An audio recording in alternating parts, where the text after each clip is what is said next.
স্ত্রীকে সাথে নিয়ে নরেন্দ্রপুর রামকৃষ্ণ মিশনের ব্লাইন্ড বয়েজ একাডেমিতে যান রাজ্যপাল সিভি আনন্দ বোস। বিশেষ করে অক্ষমের সাথে কেক কেটে রবীন্দ্রসঙ্গীত গেয়ে নিজের জন্মদিন পালন করেন রাজ্যপাল। নরেন্দ্রপুর রামকৃষ্ণ মিশনের ব্লাইন্ড বয়েজ একাডেমিতে স্বস্তিক আসেন রাজ্যপাল। স্বরাষ্ট্রমন্ত্রী জন্মদিন শুভেচ্ছা জানাতে ফোন করেছিলেন, রাষ্ট্রপতিও ফোন করেন। যাদবপুর বিশ্ববিদ্যালয়ের কনভেনশনকে নিয়ে প্রশ্ন করা হলে কোনো উত্তর দেননি। নতুন বছরে বাংলার জল মাটি সবকিছুর পূর্ণ হোক বলে জানান তিনি। এখানে এসে তার ভালো লেগেছে বলে জানান রাজ্যপাল।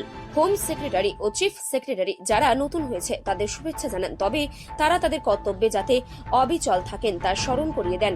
কোনো দুর্নীতি যাতে না হয় সেই বিষয়েও জানান। বিশেষভাবে সক্ষমদের সাথে কেক কেটে রবীন্দ্রসঙ্গীত গেয়ে নিজের জন্মদিন পালন করলেন রাজ্যপাল। আজ দুপুর 1টা নাগাদ নরেন্দ্রপুর রামকৃষ্ণ মিশনের ব্লাইন্ড বয়েজ একাডেমিতে স্বস্তিক আসেন রাজ্যপাল। স্কুল কর্তৃপক্ষের সাথে কথা বলেন, রামকৃষ্ণ মিশনের বিভিন্ন অংশ ঘুরে দেখেন, এছাড়া ব্লাইন্ড বয়েজ একাডেমির পরিকাঠামো ঘুরে দেখেন। তারপর ব্লাইন্ড বয়েজ একাডেমির ছাত্রদের সাথে কেক কাটেন। রবীন্দ্রনাথ ঠাকুরের আগুনের পরশমণি ছোঁয়াও প্রাণে এই গানে গলা মেলান স্বস্তিক রাজ্যপাল। গভর্নর এক্সিলেন্স অ্যাওয়ার্ড দেওয়া হয়, 1 লক্ষ টাকার একটি চেক দেওয়া হয়, সার্টিফিকেট, মেমেন্টো ও বাচ্চাদের কেক ও মিষ্টি নিয়ে আসেন রাজ্যপাল।